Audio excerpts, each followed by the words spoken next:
What if I told you that right now someone knows your name? Someone knows where you live. Someone knows your routines, and you have absolutely no idea who they are or what they want. This isn't paranoia. This isn't fiction.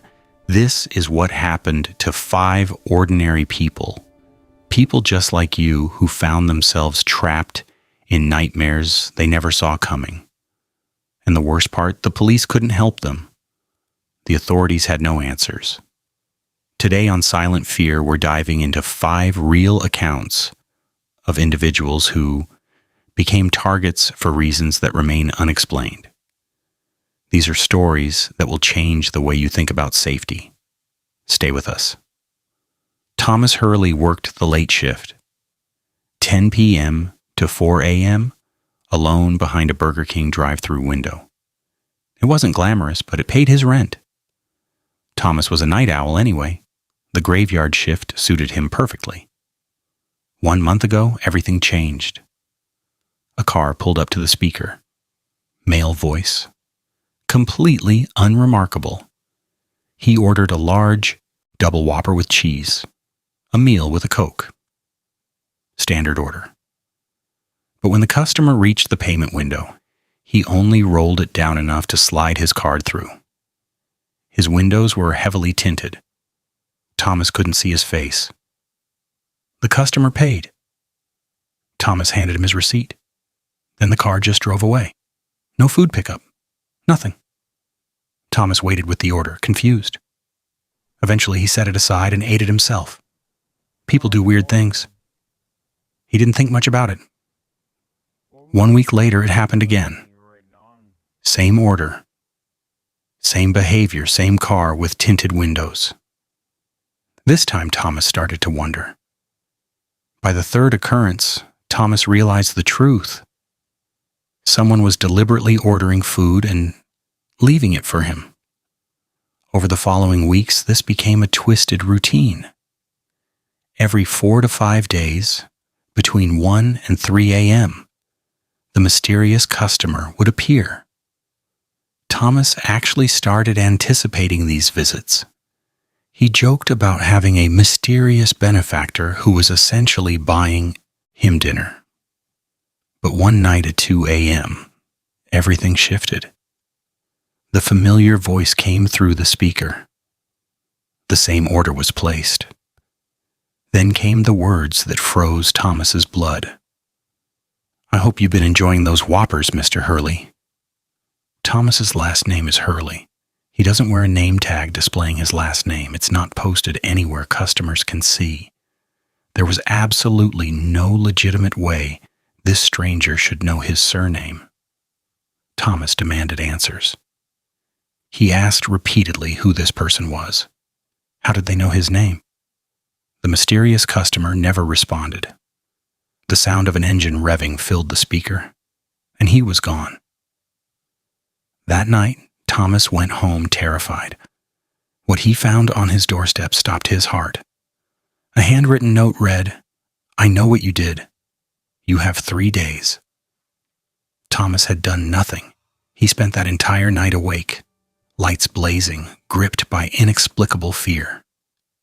The next evening at work, the customer returned. This time, he skipped all pretense. He gave Thomas an address, a location on the outskirts of town. Then came the demand, $10,000, to be delivered within 2 days. Thomas was shocked. He didn't have $10,000. He still doesn't. He made the decision to ignore the threat entirely. 3 nights later, Thomas was sitting in his apartment watching television when the sound of shattering glass jolted him awake. A rock had been thrown through his window. His home had been targeted. Thomas finally called law enforcement. He provided the address, explained the entire situation, described every encounter. Police said they would investigate, would conduct patrols, but without doorbell footage or concrete evidence, their options were severely limited. As of 3 days ago, the situation remained unresolved.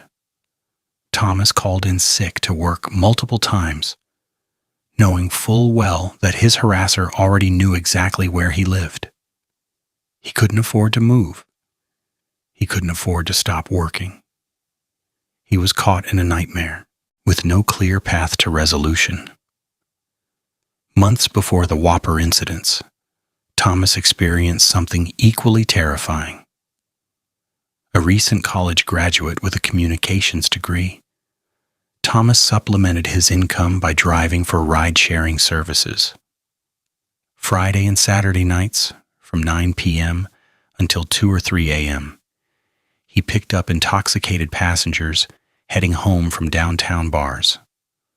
One Saturday night around 1:30 a.m., a ride request came through, just as Thomas was considering calling it a night. The pickup was downtown, fine. But the drop-off was extraordinarily distant, past the suburbs, into rural darkness. The fare was substantial enough that Thomas accepted despite his hesitation. The passenger was unremarkable. The 40-minute drive was uneventful. By 2 a.m., Thomas dropped her off and began his return journey through complete darkness, utterly alone. 10 minutes into the drive, he spotted a disabled vehicle in the center of the road, hazard lights flashing. Two people stood in front of it, frantically waving him down. Thomas's instinct was not to stop, but his conscience overruled his caution. He pulled to a safe distance, rolled his window down just enough to communicate, but not enough for anyone to reach inside. The couple appeared middle-aged. The woman did most of the talking. She had a frantic energy, but also something rehearsed, like she'd given this speech before. She warned Thomas of a collapsed bridge ahead. She said they'd almost driven off themselves. She pointed into the darkness and said if he kept going that way, he'd end up in the river. The husband offered an alternative, a turn-off through the woods, roughly halfway between their location and the bridge.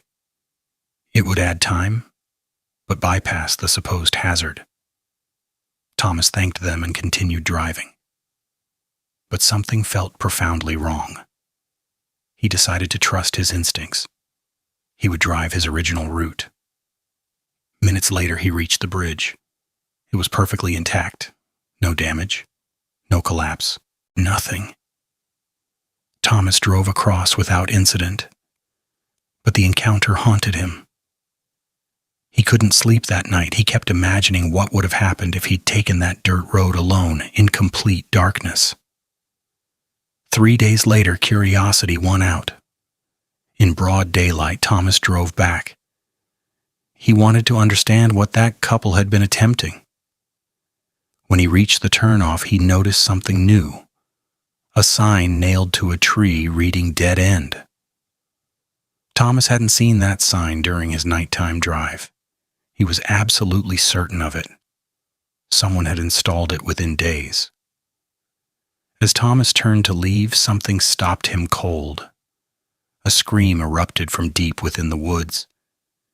It was a woman's scream, desperate, terrified, unmistakable. Thomas ran back to his vehicle and sped away faster than he'd ever driven. That scream haunted him more than the initial encounter. Was someone in genuine danger? Was this connected to the couple who tried to misdirect him? He hasn't returned to that location. Since years earlier, a security guard we'll call Thomas held a position at a commercial warehouse complex, 26 years old, working alone from 11 p.m. to 7 a.m. The facility was massive, approximately 80,000 square feet of industrial shelving. One winter night, everything changed. Around 1:30 a.m., a motion alert triggered on the loading dock camera. By 2:30 a.m., Thomas had received multiple alerts from the same camera. Each time, motion occurred at the frame's edge, as though something was deliberately avoiding direct view. At 3 a.m., Thomas investigated in person. The complex was silent. All doors were secured. His footprints were alone in the snow.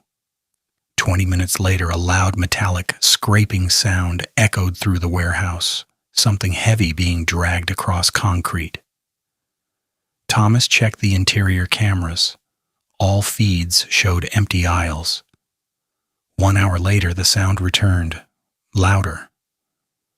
It was followed by a sharp bang, something striking an interior door. Thomas cycled through the cameras again.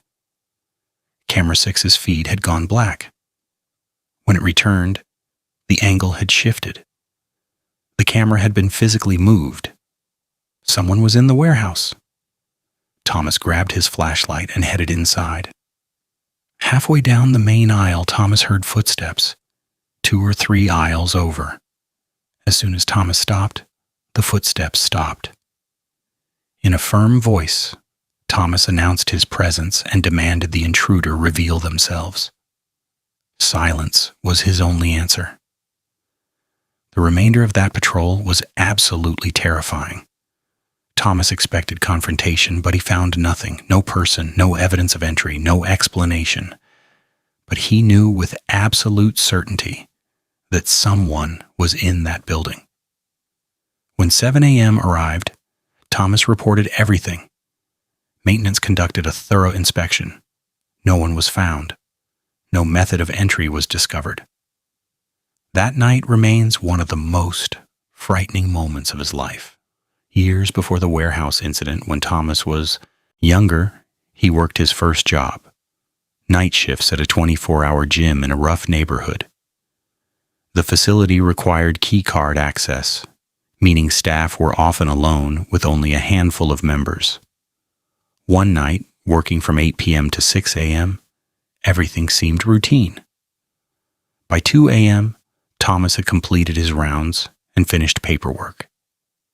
He was exhausted, so he settled into the office to monitor security cameras. Most nights were uneventful. A few regulars came and went. Thomas had worked there for several months and recognized almost everyone. Then he noticed a man he'd never seen before. The stranger was using a treadmill in the far corner.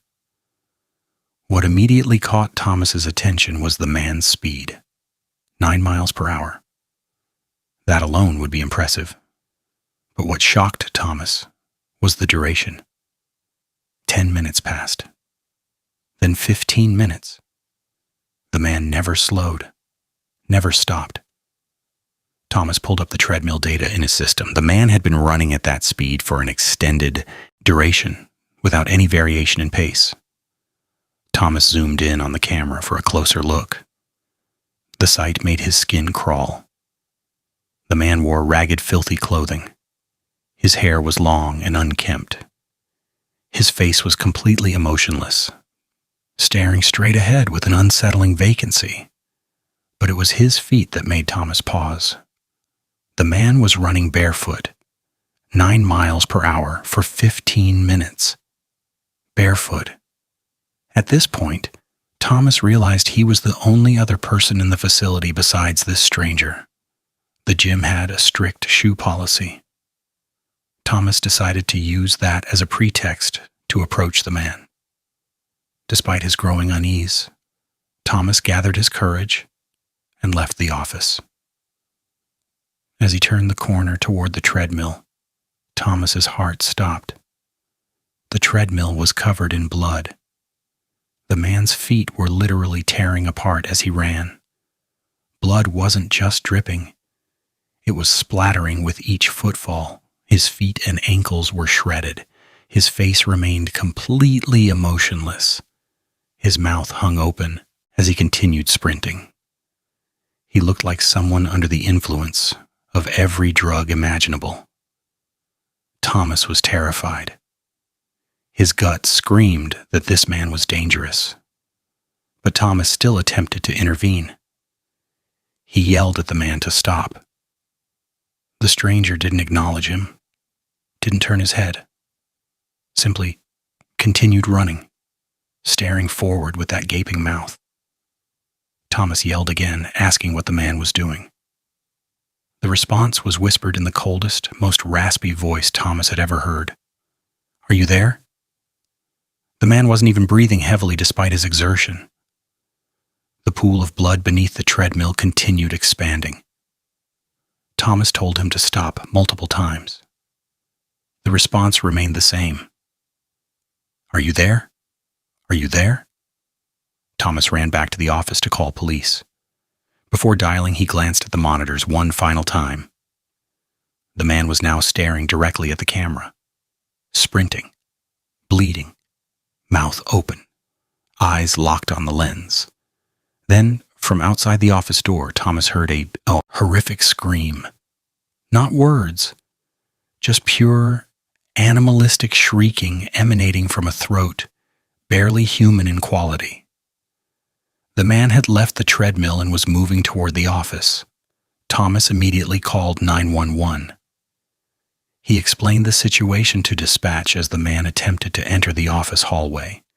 Police indicated they were 5 minutes out. Thomas locked the office door. Approximately 5 seconds later, the doorknob rattled violently. The man began screaming and shaking the door with incredible force. His screams were absolutely terrifying. Deep, inhuman vocalizations that seemed to come from somewhere primal and broken. This continued for approximately 3 minutes. Thomas believed that if the man gained entry, he would die. He felt completely helpless, trapped in that office as a potentially dangerous individual, attempted to breach his only barrier of safety. Then suddenly the screaming stopped. The door fell silent. Thomas checked the monitors. The man was gone. He couldn't find him anywhere in the building. When police arrived, Thomas insisted they conduct a complete search before he would leave the office. They cleared the entire facility. The man had vanished. No one was found. No explanation was offered. The police couldn't locate anyone matching his description. It was as though he'd simply ceased to exist. Thomas quit the next day. He has never returned to that gym. He still wonders what would have happened if that door had failed. What that man's intentions were, what "Are you there?" meant. 5 encounters, 5 different locations, 5 stories that challenge our understanding of safety. What connects these accounts? Perhaps nothing except that ordinary people found themselves in extraordinary danger. Danger that authorities couldn't fully explain. Danger that left lasting psychological scars. These aren't isolated incidents happening in distant places. They're happening in your neighborhoods, at businesses you pass every day, to people just like you. The common thread throughout these accounts is this: trust your instincts. When something feels wrong, when the hair on your neck stands up, when your gut screams at you to drive a different route or lock a door, listen to that voice. It exists for a reason. If you experience something similar, if you have your own account of unexplained danger or harassment, we want to hear from you. Share your story in the comments below. Thank you for watching Silent Fear. If this investigation disturbed you, if it made you think twice about your own safety, please like this video, subscribe to our channel, and turn on notifications. We're examining real encounters that demand explanation. Stay safe out there.